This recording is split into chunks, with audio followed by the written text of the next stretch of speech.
ఢిల్లీకి వెళ్లి రావడంలో ముఖ్యమంత్రి రేవంత్ హాఫ్ సెంచరీ పూర్తి చేసుకోబోతున్నారు. అధికార పీఠం ఎక్కాక ఇన్నిసార్లు ఢిల్లీకి వెళ్లిన మొదటి దక్షిణాది కాంగ్రెస్ సీఎంగా ఆయన చరిత్రకు ఎక్కనున్నారు.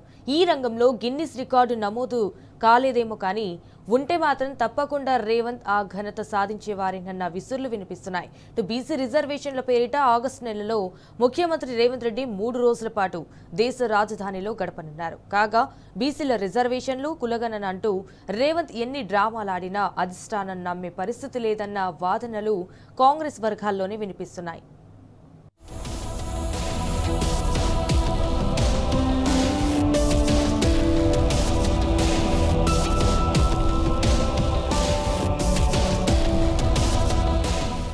ఇక నుంచి రాష్ట్ర ముఖ్యమంత్రి రేవంత్ రెడ్డి తాజాగా 2 కోణాల గురించి జనం నోట్లో నానబోతున్నారు. హస్తిన పర్యటనలో ఆయన హాఫ్ సెంచరీ కొట్టడం అందులో మొదటి కోణం. సీఎంగా ప్రస్తుతానికి ఆయన నాటౌటే, కానీ భవిష్యత్తుకే అసలు గ్యారంటీ లేదన్నది ఇప్పుడు హాట్ టాపిక్. స్వయంగా కాంగ్రెస్ వ్యవహారాల ఇన్ఛార్జే రాష్ట్రంలో సుడిగాలి పర్యటనలు చేయాలనే నిర్ణయం జరగడం, రేవంత్ పనితీరుపై నివేదిక ఇవ్వబోవడమే ఆ రెండో సంచలన కోణం. ఇదిలా ఉంటే బీసీ రిజర్వేషన్ల అంశంపై సీఎం, మినిస్టర్లు, కాంగ్రెస్ లీడర్షిప్ అంతా కలిసి ఆగస్టు 5, 6, 7వ తేదీల్లో ఢిల్లీ వెళ్లాలన్నది మంత్రివర్గ నిర్ణయం. 5వ తేదీన అన్ని జాతీయ పార్టీల అధ్యక్షులను కలవడం, 6వ తేదీన జంతర్ మంతర్లో ధర్నా చేయడం, 7వ తేదీన కేంద్ర మంత్రులను, ఇతర ముఖ్య నేతలను కలిసి బీసీలకు 42% రిజర్వేషన్ల కోసం రాష్ట్ర ప్రభుత్వం చేసిన చట్టానికి మద్దతు కోరడం ఈసారి టూర్ ఎజెండా. తద్వారా ఎన్డీఏ నేతృత్వంలోని బీజేపీ సర్కారుపై ఒత్తిడి తేవాలన్నది వ్యూహమని ప్రభుత్వ వర్గాలు చెబుతున్నాయి. కాగా రాజ్యాంగపరంగా ఇది ఏ రకంగా చెల్లుబాటు కాదని, అయినా దేశ రాజధాని వీధుల్లో ఇంత హంగామాకు స్కెచ్ వేయడం కేవలం రాజకీయ ఎత్తుగడ మాత్రమే అన్నది నిపుణుల అభిప్రాయం. ఇప్పటి వరకు జరిగిన 49 పర్యటనల్లో రేవంత్ రెడ్డి సాధించింది శూన్యమని, ఈసారి కూడా ఆయన హస్తిన నుంచి రిక్తహస్తాలతోనే రావడం ఖాయమని వాళ్లు ఘంటాపథంగా చెబుతున్నారు.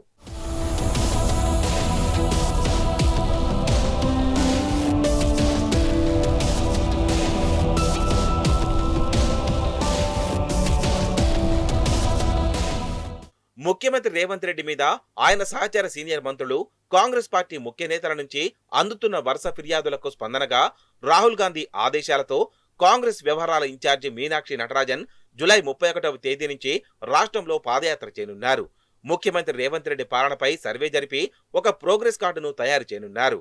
ఆమె రాహుల్ ఆదేశాల మేరకే రంగంలోకి దిగిందన్న చర్చ అటు పార్టీలో ఇటు ప్రభుత్వంలో జరుగుతోంది.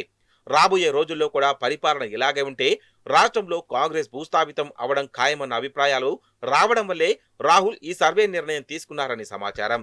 గతంలో సమైక్య రాష్ట్రంలో పాదయాత్ర చేయడానికి అధిష్టానం అనుమతి కోసం డాక్టర్ వైఎస్ రాజశేఖర రెడ్డి నానా తిప్పలు పడ్డ సంగతి విదితమే. పర్మిషన్ కోసం ఆయన 6 నెలలు ఢిల్లీ పెద్దలను బ్రతిమిలాడాల్సి వచ్చింది. ఆ తర్వాత వైఎస్ జగన్ కూడా తండ్రి బాట అనుసరించాలని ప్రయత్నించినప్పుడు అధినేత్రి సోనియా గాంధీ అందుకు ఒప్పుకోకపోవడం గమనార్హం. ఆ తర్వాత ఆయన కాంగ్రెస్ ను వీడడం, కొత్త పార్టీ పెట్టడం తెలిసిన విషయాలే. అలా అంత ఈజీగా పాదయాత్రలకు అనుమతి ఇవ్వని కాంగ్రెస్ మధ్యప్రదేశ్ కు చెందిన మీనాక్షికి తెలంగాణలో పాదయాత్రకు అనుమతి ఇవ్వడం అనేక అనుమానాలను రేకెత్తిస్తోంది. 75 ఏళ్ల చరిత్రలో ఒక పార్టీ వ్యవహారాల ఇన్ఛార్జికి సంబంధిత రాష్ట్రంలో పాదయాత్రకు అనుమతి ఇవ్వడం ఇదే మొదటిసారని కాంగ్రెస్ శ్రేణులు సైతం విస్మయం వ్యక్తం చేస్తున్నాయి.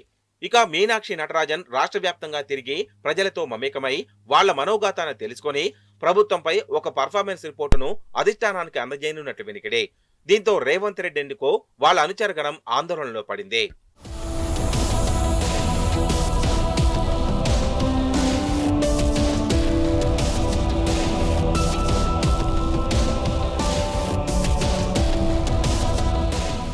రేవంత్ రెడ్డిని నమ్ముకుని స్థానిక సంస్థల ఎన్నికల బరిలో దిగితే గెలవలేమని, తెలంగాణ ప్రజలు కాంగ్రెస్ ను ఓడించడం ఖాయమని హైకమాండ్ ఫిక్స్ అయిన సంకేతాలు స్పష్టంగా కనిపిస్తున్నాయి. ఢిల్లీ వెళ్లిన ప్రతిసారి రాహుల్ అపాయింట్మెంట్ దొరక రేవంత్ శృంగభంగానికి గురైన సంగతి తెలిసిందే. జనగణన, బీసీల రిజర్వేషన్లు సైతం మొన్న ఢిల్లీలో ఉప ముఖ్యమంత్రి మల్లు భట్టి విక్రమార్కనే పవర్ పాయింట్ ప్రజెంటేషన్ ఇచ్చిన విషయాన్ని రాజకీయ విశ్లేషకులు ఇక్కడ గుర్తు చేస్తున్నారు.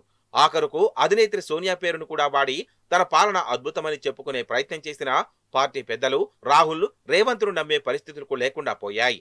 ఈ పరిణామాలన్నీ చూస్తుంటే డబుల్ ట్రబుల్లో ఇరుక్కున్న సీఎం రేవంత్ రెడ్డి కుర్చీ కిందకు నీళ్లు వచ్చే అవకాశం స్పష్టంగా కనిపిస్తున్నాయంటున్నారు రాజకీయ విశ్లేషకులు.